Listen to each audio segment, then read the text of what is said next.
That was the voice of Steven Stamkos after his team shocked the world and won Game 7 in New York 2-0. Of course, we had two great Game 7s, both of them going to the road team, which, of course, is the first time in the history of this great sport that we had two road teams win Game 7, because it doesn't happen that often that we get Game 7s. Pat, we'll start with the Rangers and the Lightning. What do you make of the ability for the Lightning to come in and just play that same unbelievable defensive game that they played in Game 5? It's pretty amazing because the vibe around the morning of Game 7 was that the Rangers were this unstoppable, unmovable force, especially in the Game 7s. We all know Lundqvist's numbers. The Rangers had never lost a Game 7 at Madison Square Garden. 6 straight they'd won.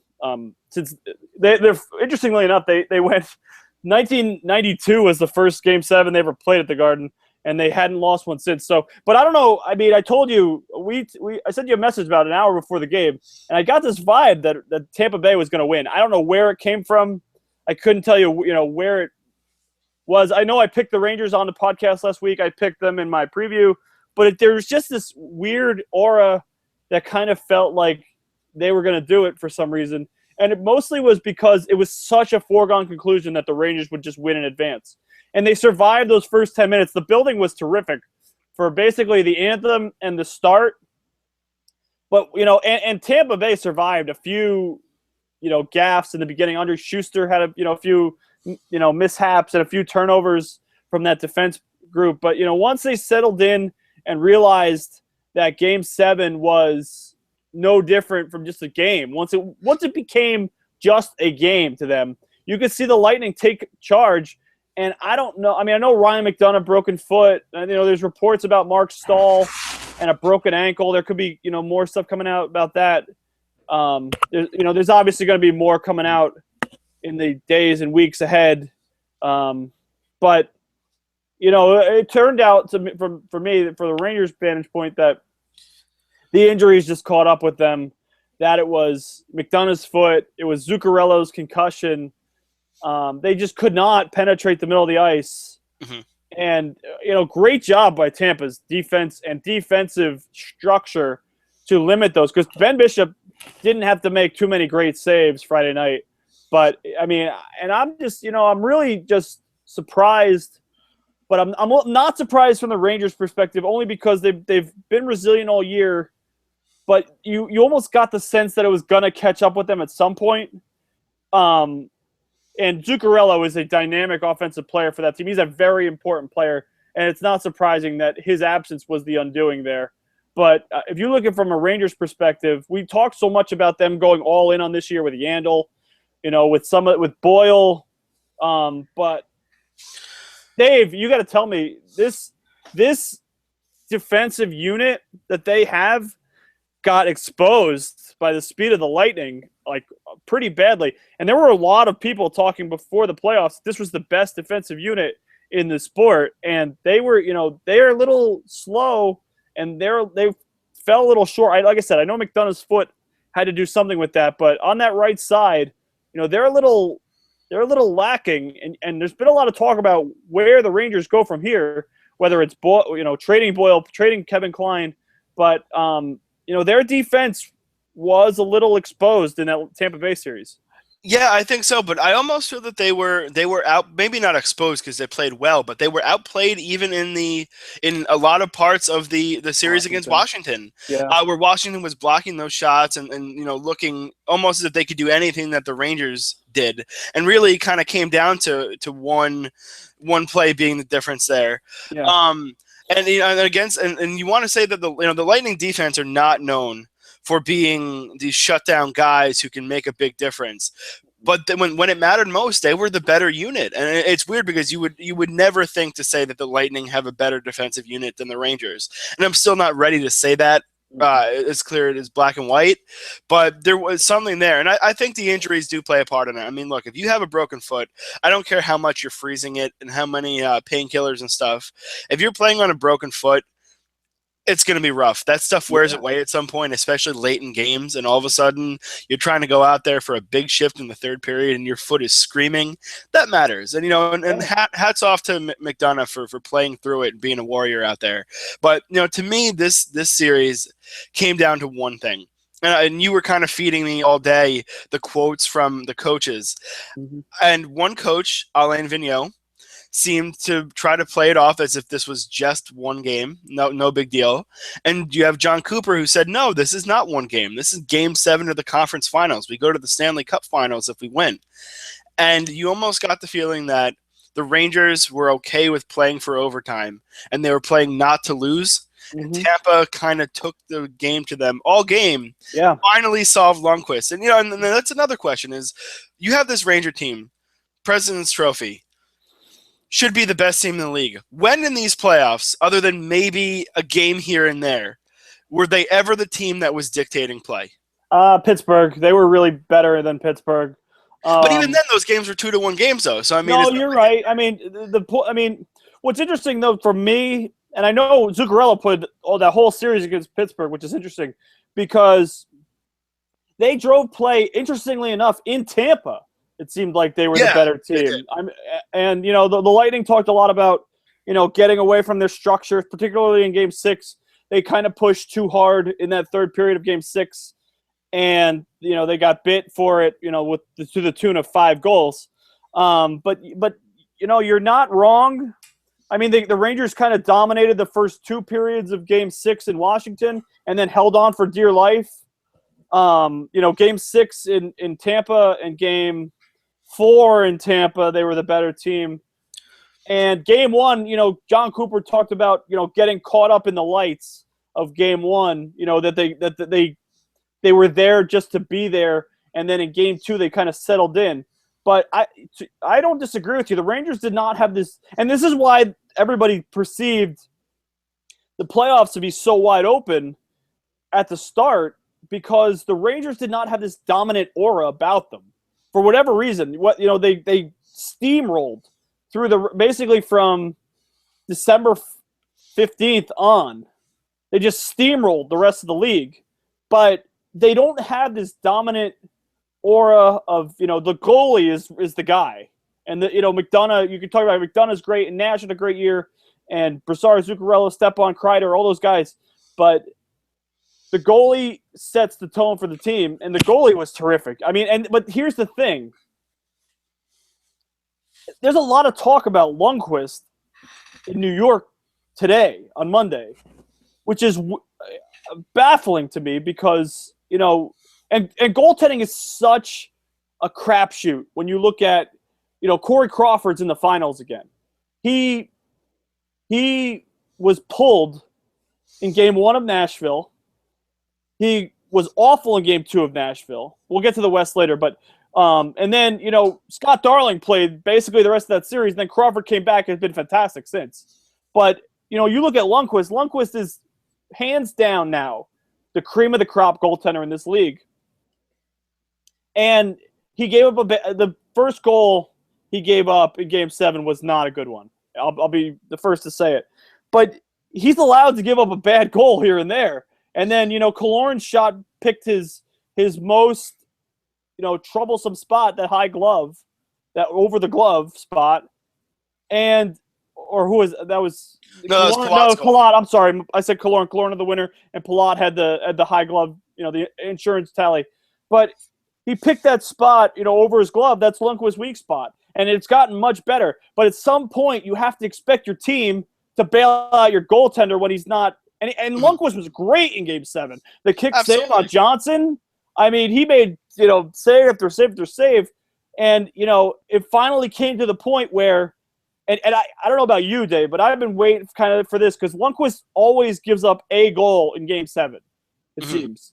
He gave up one in Philly. He gave up one in Washington last year. He gave the first one in Washington last round.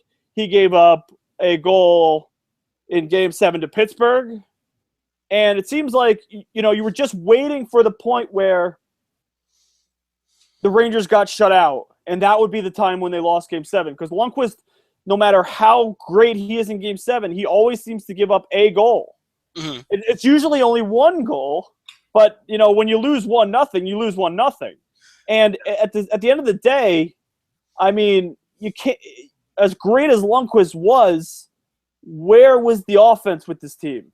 I agree. And here's the thing: is I don't like to get on guys too much, but I'm gonna do it here. Patrick Kane, Jonathan Toews, how many big goals have they scored? Wow. Even for the Ducks with Perry and Getzlaf putting in the efforts that they did, despite the fact that they lost in Game 7.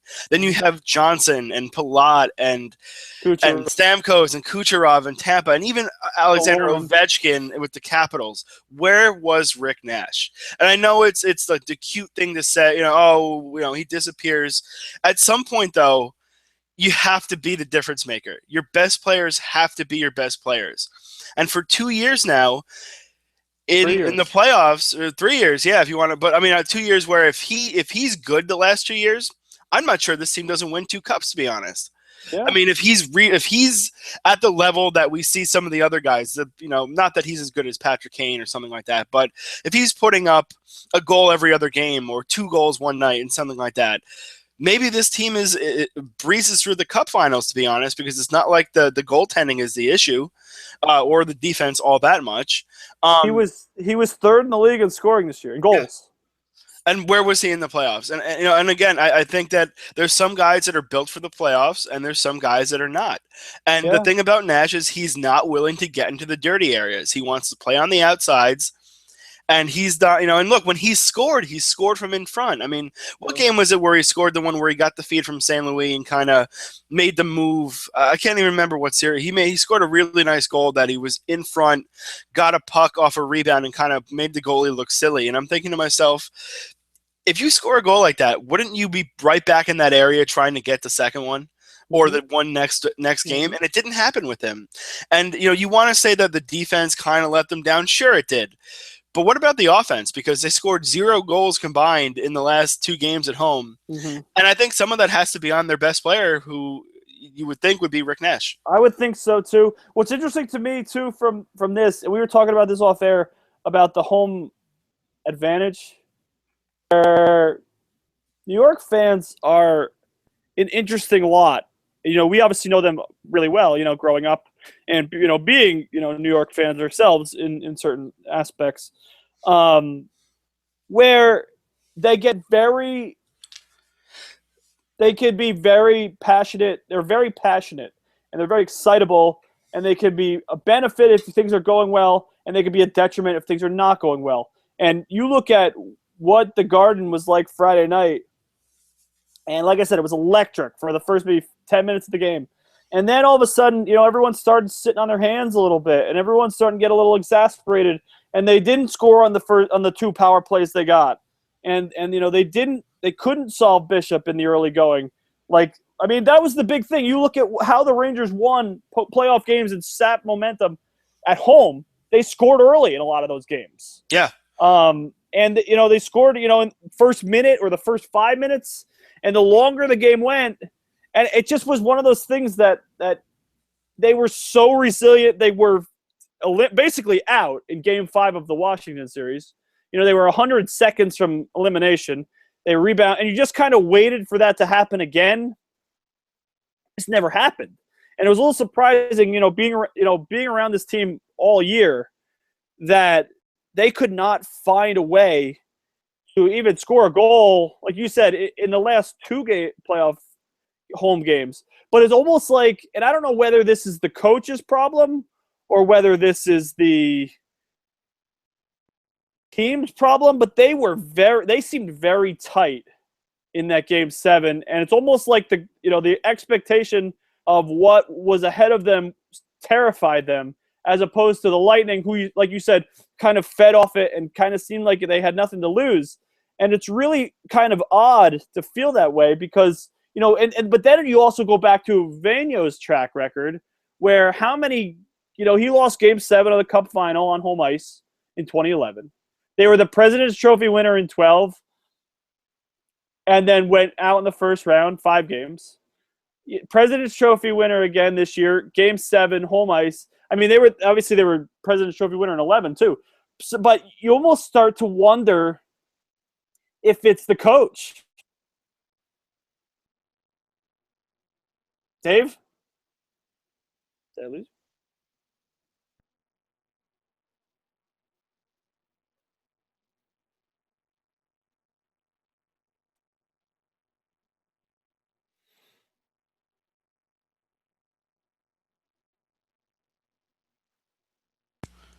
Can you hear me now? Yes. Okay, I don't know what happened there. Where Okay. did you lose me? Where'd you lose me? There? I heard everything. All right, so I'll just pick it up then. Okay. You almost have to wonder if it's the coach again, because everybody talks about how great he is, and he is a even keeled, regular season, no highs and lows type deal. But it seems like he's a little slow to react at times in terms of line shuffling. And Tortorella, for all of his detriments, was the line was almost obsessive in that regard. And he made the move to put Miller on the top line, and it worked. But then when it stopped working, he didn't have an answer for it. He didn't activate the defense fast enough. Maybe it was because of McDonough's injury. But it seemed like, and maybe it's just puck luck, but, the fact that Alain Vigneault's never won the Stanley Cup seems like a trend, doesn't it? I mean, he's had multiple teams that have won the President's Trophy. Mm-hmm. He's lost now 2 games at home ice on Game 7, the 2011 Cup final, and now this year's conference final, with teams that should have been the clear favorite. Yeah, and you have to think, trends happen for a reason. And it's not like this is a team where it's like, they were the Winnipeg Jets from this year, and they get to the, somehow win a couple of series and they lose. And they lost Game 7. No, these are teams that should win. I mean, and the fact that he hasn't won with them, if you can't win with some of the teams that he's had, what can you win with? I mean, how much better off? I mean, do you want a team that kind of just comes out of nowhere and wins like the Kings? But I mean, if you can't win with all these chances with the quote best team, what are you expecting? And then you look at the other side and John Cooper, who seems to have the answer for everything. I mean, this is a guy that's won everywhere he's gone. And he's on the verge of making it, how many different leagues now between all the juniors, the AHL, and now the NHL? Yeah. And I think, and again, to transition now to the other series that we'll do in a second, but Bruce Boudreau is another one who we'll get into. It's the same kind of mold. But, we talked so much about the Rangers' inability to do this, but what about what Tampa Bay did right? I mean, this is a team that, I don't think I would have expected that this team could have played the kind of shutdown defense. Sure, I thought they could play well around Bishop, but I mean, hats off to them for playing as well as they did when it mattered. And I mean, this is a young team with a young coach. And for them to go in there and do what they did in Game 7 is impressive. And I know it seems like a lot of people are picking Chicago, and I'm probably leaning that way at the moment. But would you be surprised at anything that this team does right now? No, because here's the thing, and we'll break down the Cup final after we break down the Western Conference final. But this team has this kind of swagger to it, and it comes from the coach. It's almost like, we deserve to be here. We're kind of, as far as we go, we're doing it. Whether they don't care, it feels like. Last year was the year where they kind of learned how to get there, and they got to the playoffs and they were solid, and then they got swept. But this is the year where it feels like they're just kind of like, this is our team. And Cooper actually addressed that after the postgame, because you look at just how well this team played against Montreal and the Rangers. And, I mean, they dominated the Rangers in 3 games in the regular season. And then they dominated the Canadiens in 5 games during the regular season. They were up 3-0. They won 8 straight games against the Canadiens at one point this year. They were 16-5 against the Rangers and Canadiens combined, including the playoffs, which is, I mean, you look at, those are the 2 best teams in the Eastern Conference. I mean, it's one of those things that, and before they played Montreal, you almost had to ask, how can they get up, for every game of the playoff series like this? And then they did. And, like I said, Cooper addressed it post-game, and those were their models. That's where they took their cues from, and they went out and they did it. And you know what? You talk about the youthful exuberance of the triplets and Stamkos and Killorn and what they did, but don't sell short the veteran leadership they got from Brian Boyle, from Anton Strawman, from Braden Coburn, and you look at Cooper going 11 forwards and 7 defense, and you wonder why would he do that? But he made it a point, and it's so it didn't end up being an advantage in terms of Game 7, but they get that matchup where they could get Stamkos on the ice with it's their third line with Callahan potentially, and those guys played together at some point this year. And Nesterov was really terrific in that energy building, but also responsible. And the 11-7 on road ice actually benefited the Lightning, incredibly, because they ended up getting Stamkos out there against Yandel and Klein at points, and get some chances. If they could do that, they could, it could happen in any other.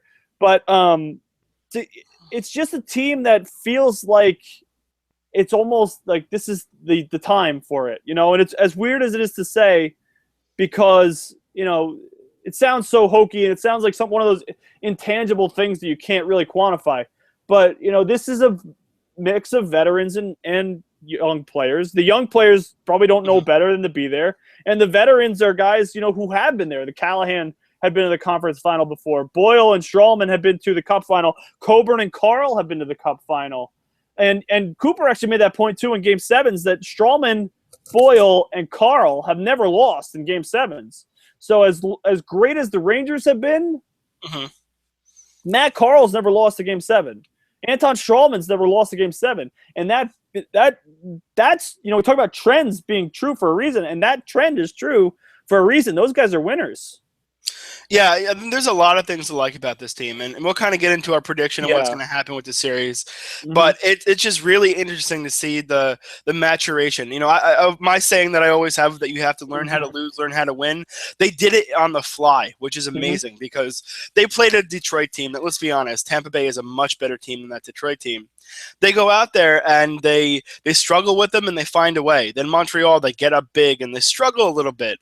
And then even in this series, I'll tell you right now, they probably learned a lot from that Game 6 game of the conference finals, because if you're going to put Chicago away, you're going to have to do it against all odds. And they're not going to be afraid to go to Chicago, though maybe they should be, because it's a really good building. But you just get the feeling that they matured on the fly, and that all of a sudden now this team, win or lose in the Cup Finals, has so much experience and talent going forward that they could make a really nice run. Of course, the Stamkos signing will be an issue in the future, but I mean, with that outstanding, I think that this is going to be a team that really can do some damage in the future, but we shall see. I was going to say, yeah, when you look at where they are headed, it's interesting because, like you said, they seem very young and talented, but, the windows are open for only a short period of time. What would concern me about Tampa is, like you said, the inability to close out games. They've lost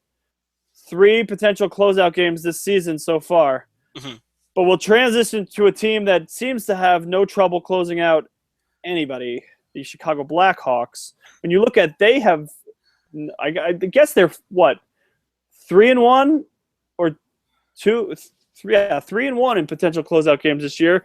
And they've closed out 2 series on the road thanks to a Game 7 whitewashing of the Ducks. Dave, it's hard to have seen this coming again. And yet here we are with Bruce Boudreau's team getting blasted on home ice in Game 7. Yeah, it's funny, though. As much as Boudreau has struggled to win these games, and he always seems to lose in Game 7, this is not a normal team. This is the Chicago Blackhawks, who, you kind of, the narrative of Duncan Keith is that he's not human anymore because he plays so many minutes and he's so effective at every end of the ice. It's incredible. But the Ducks are a team that their window is just opening in a sense, because they found the goaltender. The defense is young. They have Silverberg and Maroon and guys and Palmieri, guys like that who are kind of coming into their own. I don't think this is the last we've seen of the Ducks by any means.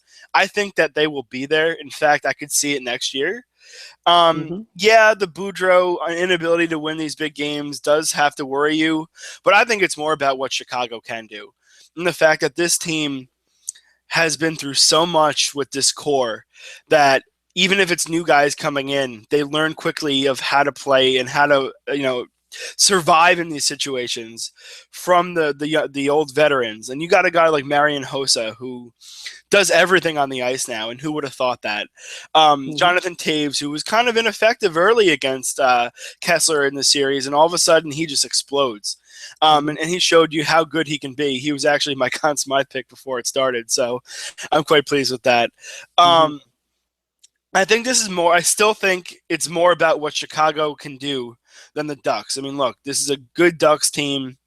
Yeah, it stings to lose a series like that and then to go home and lose pretty handedly, but this is Chicago. This is maybe the last year of what is, I think, the closest thing we're going to see in this day and age to a dynasty.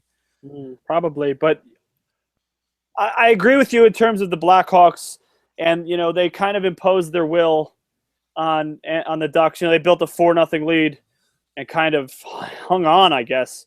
But at the same point, I'm going to focus on the Ducks here because you can say that there is something about the Blackhawks.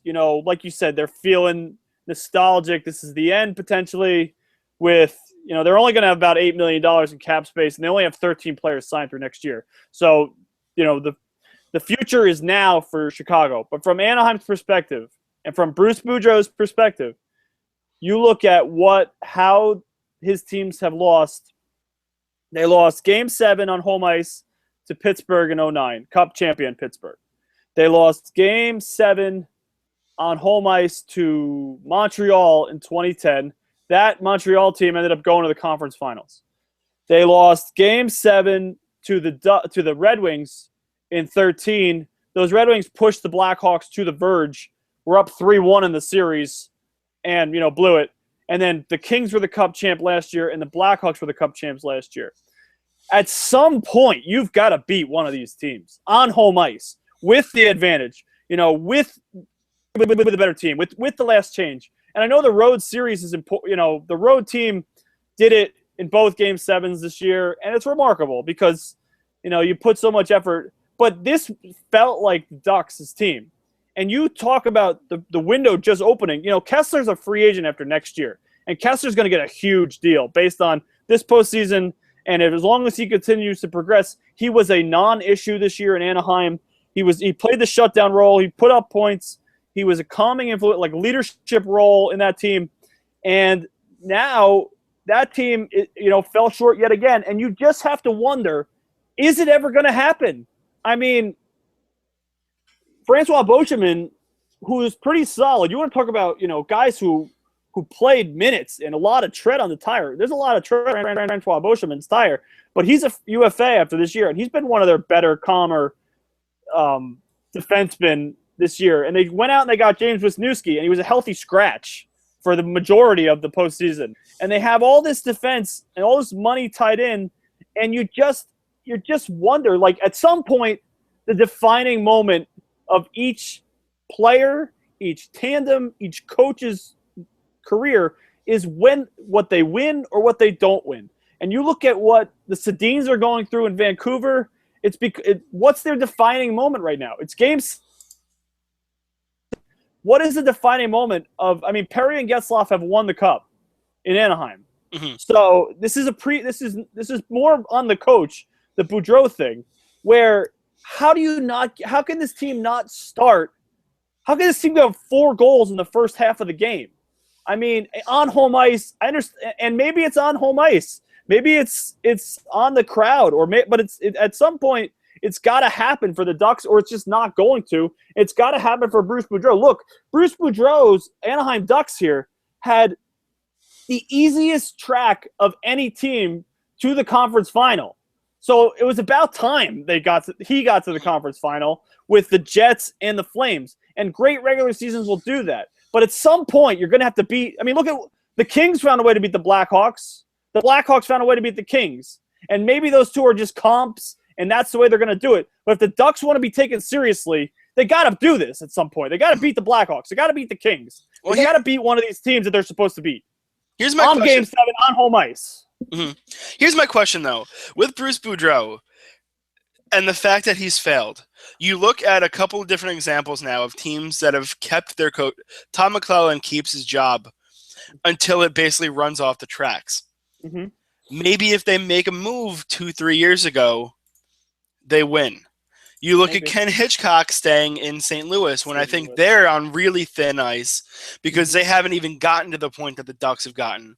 They decided to keep him. I think they're a team that's dangerously close to just falling off the tracks despite the amount of talent. Would the Ducks be smarter, do you think, to maybe bite the bullet and go out and try to find another coach because as you say, if the window isn't, obviously it's not as big as you ever think it's going to be. Do you think it'd be smarter for them to say, look, this hasn't worked.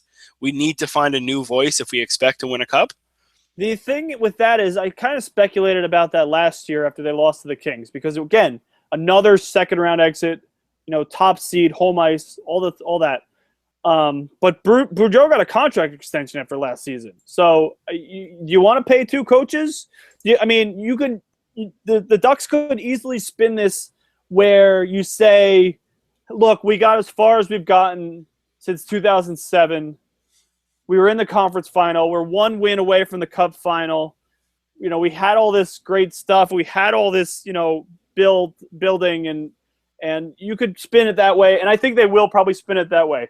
And because there was a progression, they made a progression. To be fair, under Boudreau every year they went first round and out in Game 7, and then they went second round and out in Game 7, and now they went conference final and out in Game 7, 3 years in a row.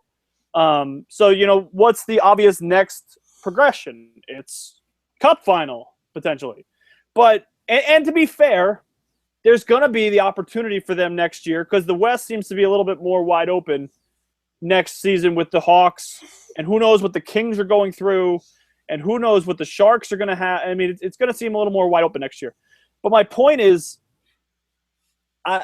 you just have at some point you're going to rue blowing these opportunities. Mm-hmm. I mean, you look at what the Toronto Maple Leafs went through maybe a decade and a half ago when they were perennially there, and they couldn't beat the Devils and they couldn't beat the Hurricanes in their one conference final trip in 2002. And then all of a sudden after the lockout, they've been this complete non-entity. So I'm not suggesting the Ducks are about to fall off a cliff. Like you said, there's a lot of positives you could take from this season if you wanted to spin it. They won the Pacific Division again. They found the goalie. They still have John Gibson. They still have, cap space to go out and get somebody. If they wanted to sign Kessler, they have almost $20 million in cap space if they wanted to lock him up. They could do it right now if they wanted to, yeah. Yeah, but at the same, this was a Blackhawks team that could be had. Mm-hmm. I mean, you talk about the superhuman efforts from Taves, Kane, and particularly Keith, but this was a team. I mean, Kyle Comiskey and David Rundblad didn't even sniff 10 minutes. They were not even close to 10 minutes. And if you're this heavy, hard team that wants to hit people, and they hit the Hawks. They laid it on them. They tried to wear out the Blackhawks, and the Blackhawks just overcame it. And you wonder, I mean, this is like the table was set for them to go to the Cup final here. With the Game 1 and then in overtime of Game 2, and then I know United Center is probably the best building in the sport, but, up 3-2, going to Chicago with a chance to close them out, and then even then back home for Game 7, it's just – like, you're almost not going to have it teed up any better. And if you don't take advantage, at some point, you're going to lose opportunities. Yeah, and you always have to worry about the culture of losing snowballing against you. Yeah. Where the Rangers are kind of going through that now because they've been really good for a number of years. St. Louis is another one. But then you have the same teams that kind of keep finding a way, where it's Chicago always, it's LA.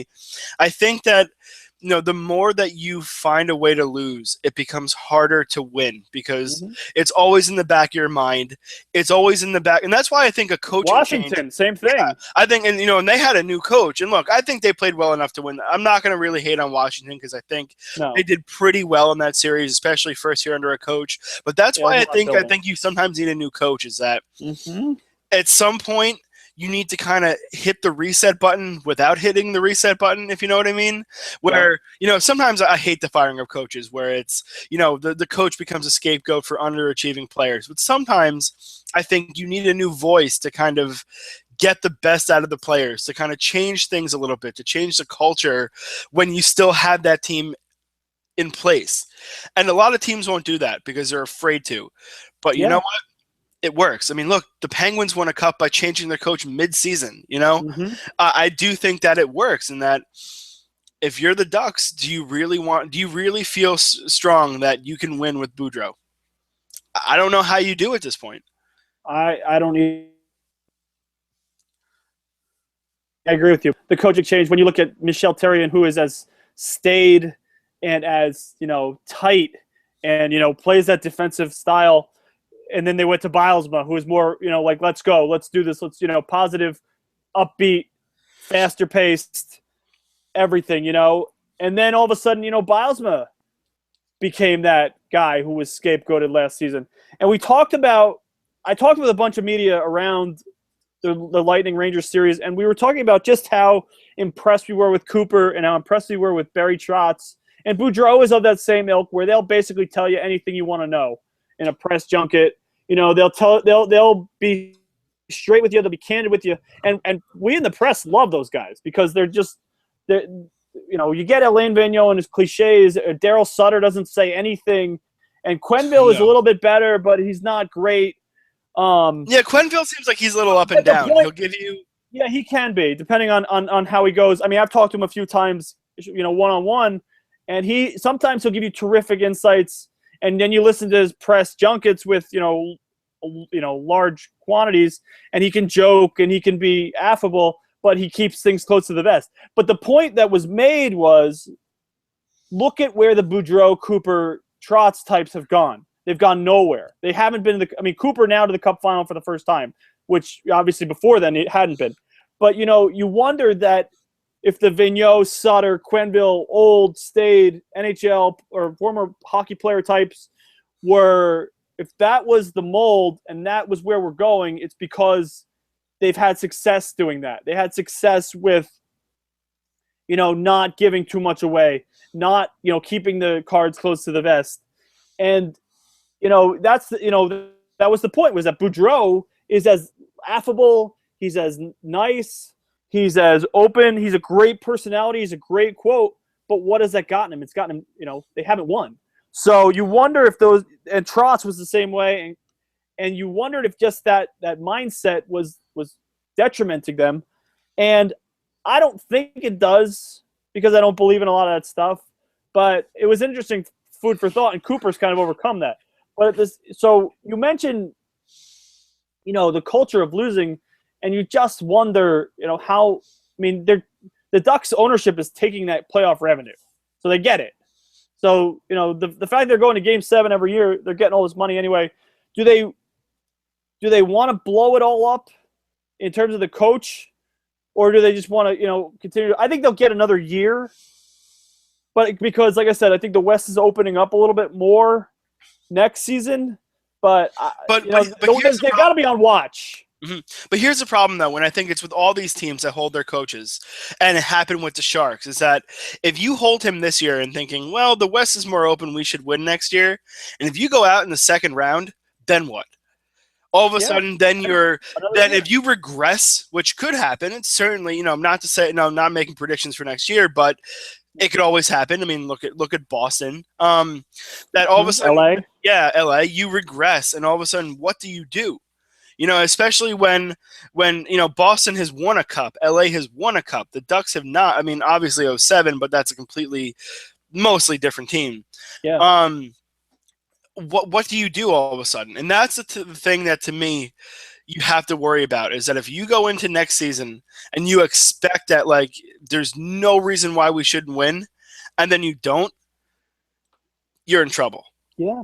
And you hit the nail on the head where you said there's a few guys that have won, but the vast majority haven't. I mean, especially if Bocheman walks, which could happen. I think he's gone just because I don't think they'll give him the money. No, I mean, and he's getting advanced in age. But, I mean, the further you get away from – I mean, you look at Solani retired after last season, and Bocheman's going to walk. Now you're going to have two guys who are part of that cup run in Perry and Getzlaff, and the rest of them haven't. Kessler never won. Cogliano never won. And then the rest of them are pretty young and, pretty – I mean, I like their team a lot, though. I like what Silfverberg does. Bolesky's going to walk, but he had a great year. Their defense is still very solid. I mean, I thought Clayton Stoner was pretty solid for as much flack as he catches from the analytics community. I thought he was pretty solid in that third-round series. But, to your point, the further you get away from winning, the further you get from winning again. And guys that have been there, guys that have done that. But like I said, they have cap space. There's not much out there.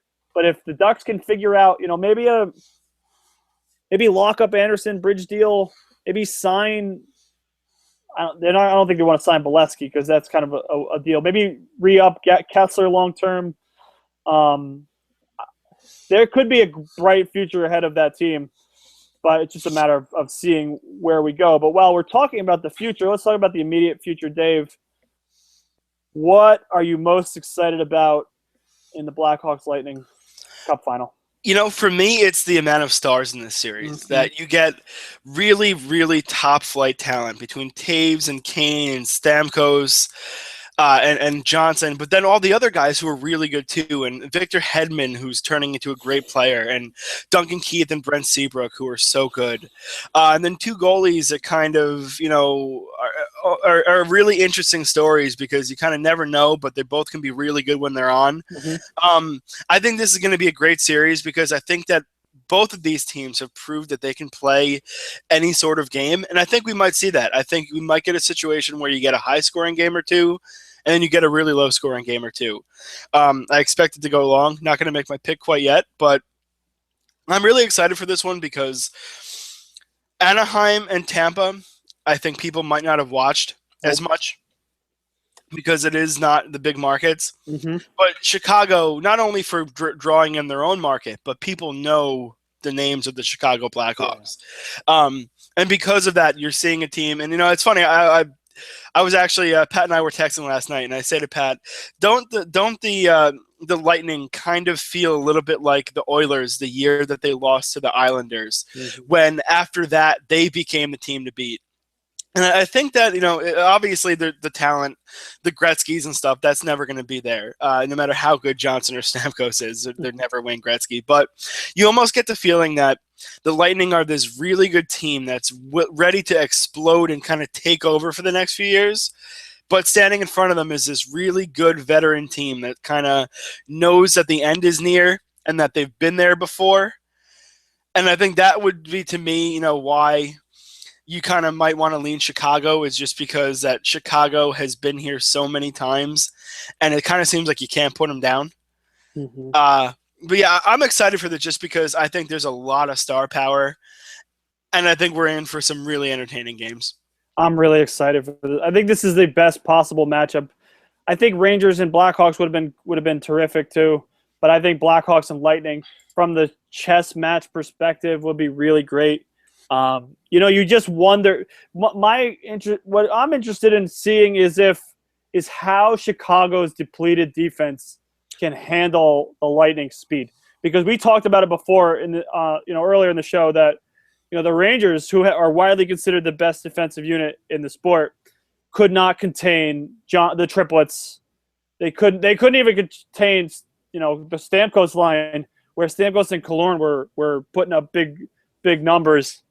And yet you also wonder just how the Lightning prepare to slow a player like Patrick Kane, or how they're going to match up with the Taves host Assad line, and or what Joel Quenneville is going to do, because we saw Taves and Kane together at points last round. I mean, and you look at Brad Richards too. he's quietly in his second Stanley Cup final in a row. And what I think is really the most interesting storyline is he won the Conn Smythe Trophy with the Lightning in 2004. How quickly we forget, that was 11 years ago. But, there's going to be a little pride from him. He's going to be a UFA next year too. And he seems to be poised to maybe get another multi-year deal out of that because he's been pretty solid. I know playing with Kane helps that, and the Blackhawks will probably not be able to afford to retain him. But you look at the end of the run for a lot of guys. This could be the end of the run for Brad Richards too, if he goes elsewhere, if he retires after the season. But what's interesting to me too, where are the Lightning getting goals? They're getting goals from like 5 guys: the triplets, Killorn, and Stamkos. How long can that be sustained? Because you've got to think that Keith and whoever Keith's playing with, whether it's Seabrook or whether it's Hjalmarsson, you have to think that unit is going to go against the triplets and leave the other, pair, whether it's Seabrook and Oduya or Hjalmarsson and Oduya, against the Stamkos line. But if those two if those can neutralize each other, you just wonder where would the Lightning get goals from. I mean, and as dynamic as the triplets have been, you have to think that maybe this will run out at some point.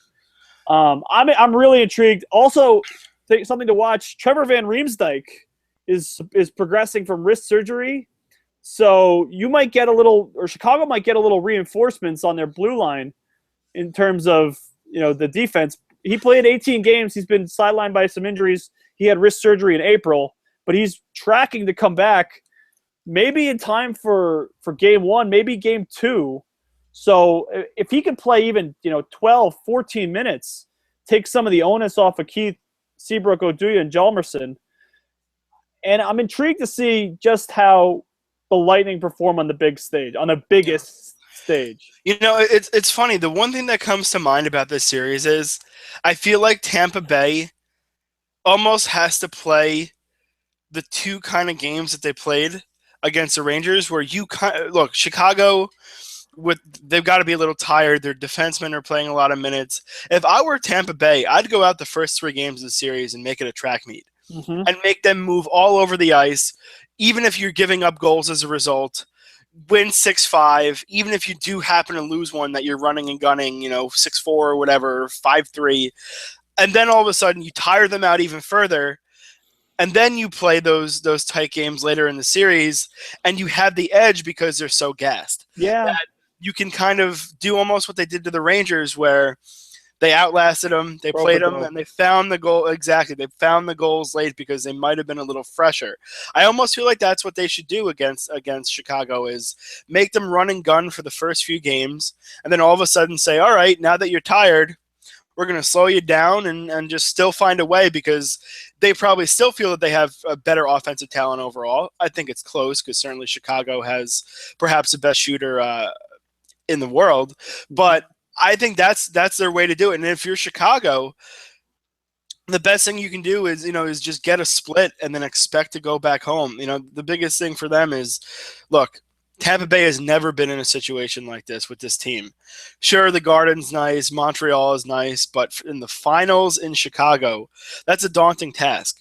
And it's not, and for you to expect Tampa Bay to do what they did on the road against this team, I don't know, because it's a different situation and it's a better team than they've played. So it'll be interesting. There's so many storylines here as to who is, who's going to kind of dictate the play, and that's my question. For Pat, what do you think? Who do you think has the better chance of really being able to dictate how they want it to go between these 2 teams? It's interesting because you mentioned you think you'd want to see them rope or run and gun the Lightning, and you might get that from them because they seem to be comfortable playing or seem more apt to play that game on home ice for whatever reason. Maybe it's the crowd. Maybe it's, they're feeling their oats. Maybe they like their goal horn or something. I don't know. But they played that subdued, calm, defensive game in games 5 and 7 on road ice, perfect road games, supposedly. But from they're going to start at home. And you can bet there'll be a ton of Blackhawks fans because Blackhawk fans are everywhere. Mm-hmm. You see them around the world, around the country, around North America.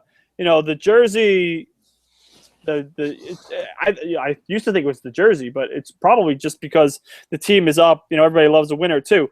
But from your point of view, I like what you said in terms of the Blackhawks perspective. I would think that the Hawks are better suited to dictate the style of play, mostly because the Lightning might get caught up in that stage at first. And you mentioned the run and gun game, and the Rangers outgunned the Lightning in a couple games in Tampa. How do you think Patrick Kane's going to feel in that game? Or Saad and Hossa and Taves and those guys. I mean, you look at from their perspective, they're more than capable of playing that up-tempo game with Keith moving the puck.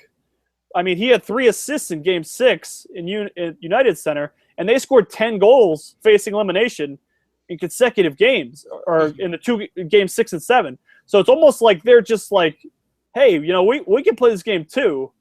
It's just a matter of if – I think what's really great about this series is it's 2 high-octane offenses when you look at, Taves can score – Kane can score at will from anywhere. Tyler Johnson's shown that capability too. When you think about some of the goals he scored, the goal he scored – in Game 4 of the Detroit series when he just took over the game.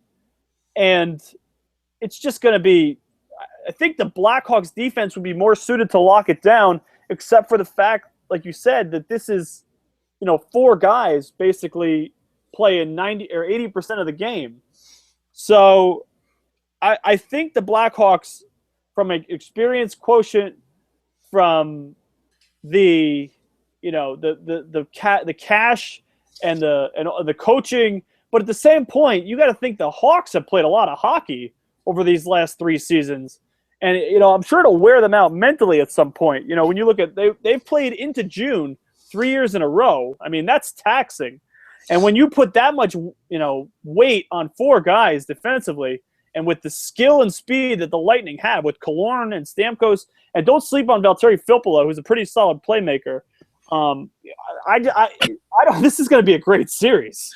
It is. It really is, and I think that it could easily go 7 games. I mean, there are just so many ways, and I think that it's going to be like a daytime drama where you're going to see Game 1 go one way and then right back the other way, possibly in Game 2.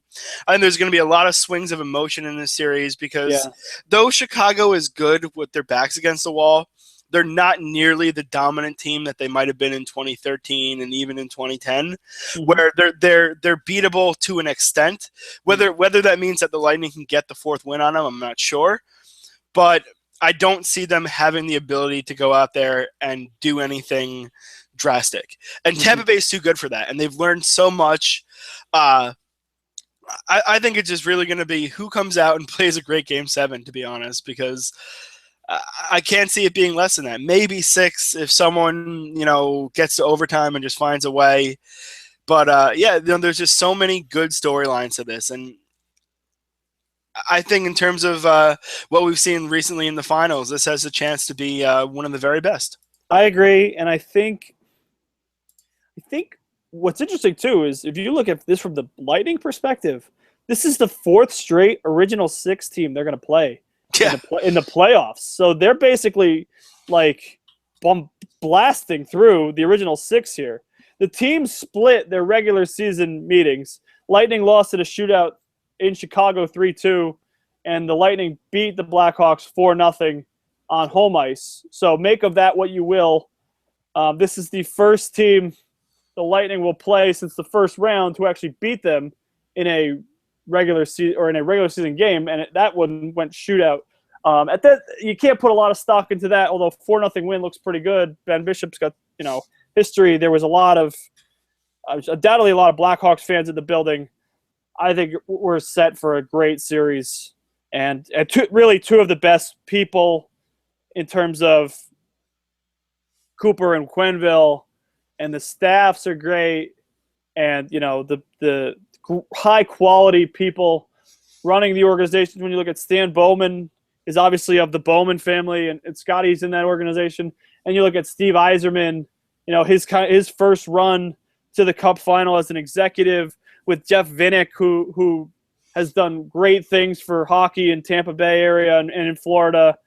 I think it's going to be a terrific series, and it really is a series of two really solid organizations, two really terrific teams, great players, great people.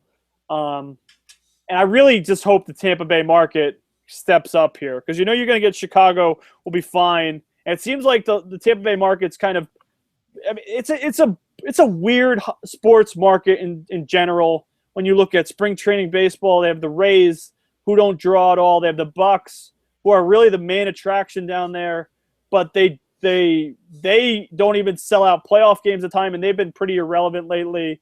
And the Lightning went from Cup champion, they went to the conference finals in 2011, and then they were down for a few years. So it's really kind of one of those, up and down markets. It's a market that seems like a lot of guys would love to play in, because you don't get that same fire and crazy passion and media coverage you get in the Canadian cities or even up north.